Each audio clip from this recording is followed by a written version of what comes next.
just wave at me if you have a conniption video filming, because I've been, for those at the front here, firstly I'm Lenni, so thank you for making me feel so welcome. But the poor guy at the back, if you all just want to turn around who's videoing, has been madly, frantically waving his hands, and others, when I move this way behind the column, or others do. So please, if those on this side of the room see me move that way, all wave, because it'll make for a great video, firstly. And secondly, I won't do the Houdini disappearing act on you. I do need the clicker. I'm like most. My 6-year-old knows more about technology than I do. So, perfect. And I'm like every mother, I carry too much with me, and drop things. So I'll just put some things down. This morning I woke up and I had rain envy, something we don't get a lot of in WA, and it's been notoriously hot. We're enjoying our lovely winter weather at 29 degrees, but we don't have humidity. The great thing about having experiences like this is to get to meet lots of wonderful people in the room, and I just want to extend my thanks to Jan for sending out an invitation to invite myself and my colleagues around Australia to be a part of this. So thank you, Jan. Certainly for someone like myself who is new, quick bit, very new, I should be wearing L plates, Huntington's L plates, HL I should be wearing, 10 months into the job, no medical background, and boy is it a ride. But that's all good, it is all good. We do some fantastic, wonderful stuff like every other state and every other country around the world in Huntington's. And particularly I've been asked to come along today to talk about two things that have been exciting for us over in WA. One is the Impact HD app, and the other is an Australian first parenting resource to support those families who are starting the journey talking to their children about Huntington's. I will first, I'm gathering it's just arrows, talk about the Impact HD app. Pretty exciting, if I just go like that. So the Impact HD app, and I'm going to stand this side so there's no fear of camera waving at me. In about 2010, Huntington's Birth in WA embarked on, we're lucky enough to get some money from Lottery West to undertake a study called HEROES study, and basically it determined whether a prolonged program of cognitive and physical rehabilitation would positively impact on features of Huntington's disease.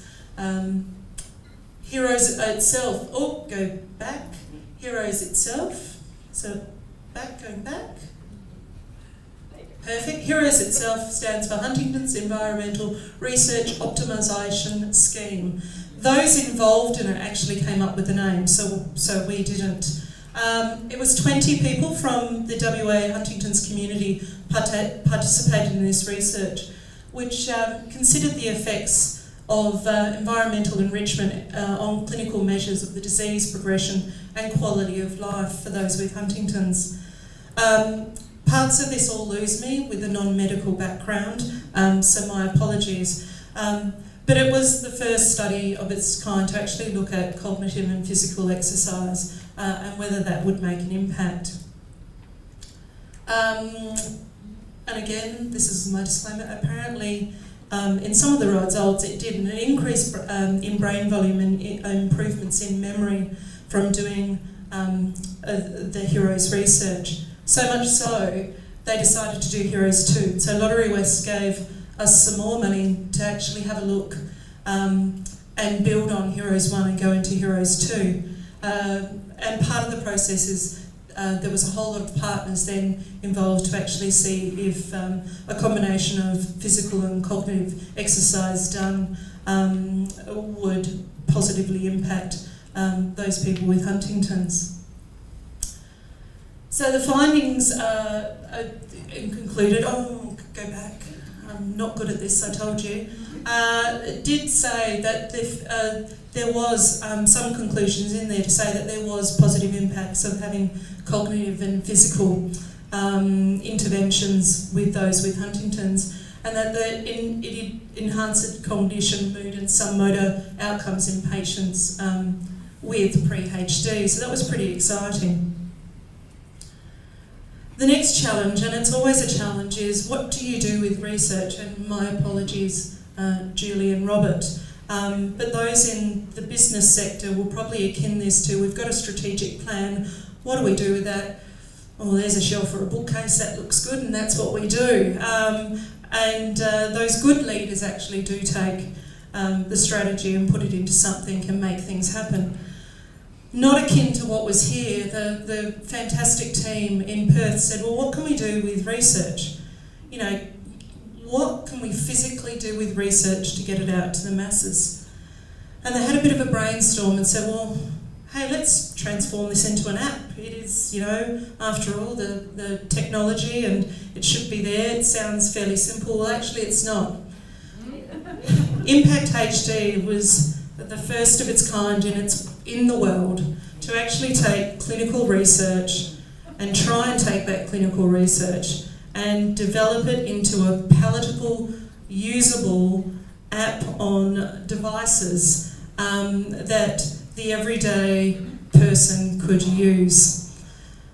That's the simple sentence. It took a hell of a lot to get there, and it's still a work in progress. So about over 2 years, the first step was they were successful in getting a grant through Impact 100 WA for $100,000 to look at doing app development. App development does take a bit of time to do. And so went through a process of developing an app where we translated that clinical research and had a look at how we could put that into a health and wellbeing and exercise platform and cognitive exercise for people to do. Overall, the app aimed to provide and improve the wellness and wellbeing capacities of individuals who are gene positive, at-risk carers, and those who support people and the family members around HD to be able to engage with it, have set exercises, well-being, engagement with others, a social connectivity, encouraging blogs, reminders to get up and move and do your exercise. Very, very nice, subtle emails and text messages and blogs come to you to remind you to do these things.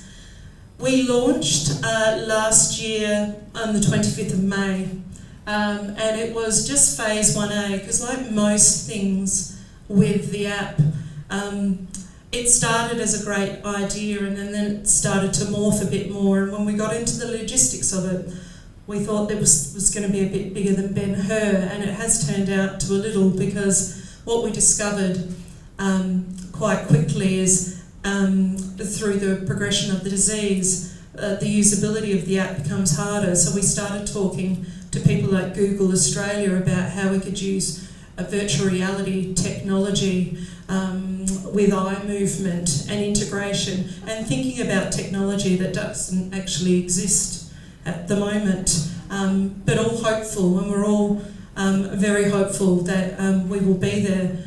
So the app is in its first stage. It's very much a prototype.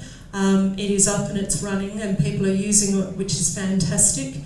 We were recognised by the WA government and the Department of Health to be innovative in this space, and finalists in an innovation award just the other month in regards to this, and have been really lucky to have picked up some media regarding this, and also there's researchers at ECU over our way and the other side of Australia looking at how we can value add to this with sleep and sleep hygiene and the like. And so even though, and we're working with others like Curve Tomorrow about what it looks like, because whenever you start something, and I heard someone else say it before, you know, sometimes we get bogged down in it, and we're looking at how we can make it a bit more sexy, because really it's a bit sort of at the start. Builds hope, and it links people into the community. This is our wonderful Monica. Oh, can we go back? I was just going to say, and so we're at that stage now to try and transfer it from just an app to make it a bit more engaging. But I'm going to show Monica as our youth worker. Some will know her in some way, and she talks about the app and the purpose of the app. The app builds hope and it links people into the community. There's various ways that community members can connect via the app, challenge themselves and inspire each other to do better. But more than anything else, that hopefulness, knowing that despite there not being a cure or a really good treatment right now, there's something here and now that people can do to make their own lives better and to look forward for the future. So that's the essence of the app. It isn't a cure, it isn't a treatment, but it's an opportunity for those with Huntington's, their support networks and their families to take some control to say, well, hey, I've got a life, I've got my choices and how I want to live it, and this is potentially one way that you can drive your own journey in that with support that is backed up by some clinical research, which is really great. But more than anything else, it's a way to connect with others and have some control over what you do. This is what the app looks like. Like I said, I'm going to go back to the part where I said it's not so sexy at the moment, but we are getting there. Apparently sexiness takes money, and we don't have a lot of that, but this is what we have at the moment, and it's quite good. And so what's in the app? Basically, it guides you through exercise programs. The app will encourage you to complete physical and cognitive exercises either at a gym or home. You don't need fancy equipment if you're doing it at home. It steps you through that process. There's lots of videos and video libraries. It personalises your fitness goals depending on what you put in there. It encourages you and your friends. It links you in with others. You can do unlockable content. Apparently it's called gamification. There's physical and cognitive exercise. And you choose your own schedule in regards to the Impact HD app. Very lovely blog that goes with it. And Matt here was our exercise physiologist who took most of the research and then looked at designing the exercises that came along with it. When you're using the app, you will see Matt through that talking about the exercises, how to do them, and giving lots of insightful information, encouragement and support. I'm just going to move through. There are developers. So my family started with Hang on, I'm just going to stop. in the late 80s. So Tegan was integral just before we play this, Tegan was absolutely integral. She's a wonderful member of our community. She's been involved with the Heroes 1 and 2 research from the very get-go, and she's been championing certainly our cause in Perth, and certainly was instrumental in helping us successfully win $100,000 to develop the app. So I do want to leave you with the message of Tegan. And before I go, I believe I'm in an afternoon session and I will be talking about our other project, which is our parenting resource kit. I will show you. I'm just going to move over here. I said I carry everything with me. So this is the kit that we developed, and it's the first culturally sensitive resource for Huntington's disease in Australia, targeted at children and families. I'm going to put this microphone and the clicker down so I can open it up, because I really want to end on Tegan so you can have a look. The issue with doing some of these, you find out along the way that you have to write a children's book, of which we did as well. So not only did we develop an app, we also became publishers and wrote a children's book. So we're thinking outside of the box a bit in WA, but I'm going to open this up and drop the mic so you can have a look.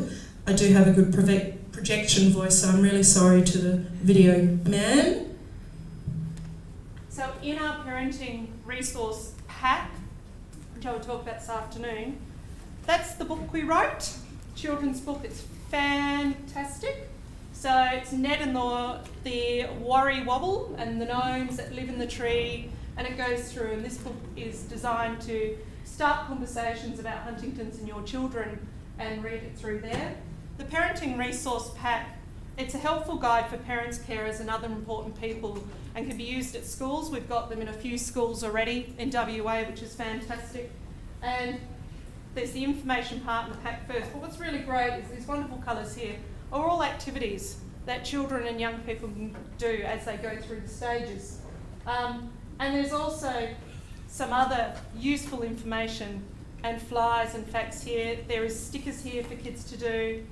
And there's also, as the children grow and young people grow, you can have in their room, and it's a growth chart of knowledge depicting the 6 seasons in Australia in Aboriginal and First Peoples culture, and you put that in. And this is weaved through all of our information in the parenting pack, and talks about the pictures, and the pictures particularly were developed by a 14-year-old young Aboriginal man called Rory Charles, who has a connection to Huntingtons in WA, and he chose those particular characters for strength, resilience, family, growth, perseverance and knowledge. And he talks about the magpie and the wombat and the numbat and the story of those, and how young people can really relate to Australian animals and pick up those resiliencies. So those who would be happy to sit and be bored by my wonderful stories about parenting resource and fantastic things, I think this is an absolute great resource, and was really thrilled to be a part of this. And we're very excited too that we've been working with CAT, because we believe information like this, and also with our app, we've recently got our app to be registered internationally and pass the EU rights, and so we're hoping at some stage our app will be universal across the world. Same with this, HD Yo have kindly gifted us some money. We're translating this into an interactive online resource that will be available worldwide for those families impacted by Huntington's. And we also have hard copies, but Queensland has hard copies, and we do ourselves if you need to get them. Thank you. Thank you so much for allowing me. I'm going to end with Tegan and then hand you over. So I'm going to hope this works. So my family's battle with Huntington's began in the late 80s. Until then, we didn't know that there was a risk of the disease in the family. In January of 2015, I was diagnosed as gene positive with this devastating disease. So I knew what it meant for me later in life, but I had no idea of what I needed to do now or what came next. In 2016, I participated in the pilot HERO study at ECU. It involved 2-hour gym and brain exercises 3 times a week. After each session, I felt really motivated, refreshed, and really good about myself. I had more energy, I slept much better, and could think much more clearly. My husband David and I welcomed our son Nate in January this year. So now, more than ever, my focus is on retaining the health and well-being benefits associated with the HEROES research, and the hope that what I'm doing will delay the onset of the disease. Impact HD will provide me with an ongoing structure on how I can influence my own life. I'm one of the fortunate ones who got to participate in person. The development of the Impact HD app will support others like me who are gene positive to have an opportunity to gain control of their lives and do something about their diagnosis, so they too will have a future of hope for themselves.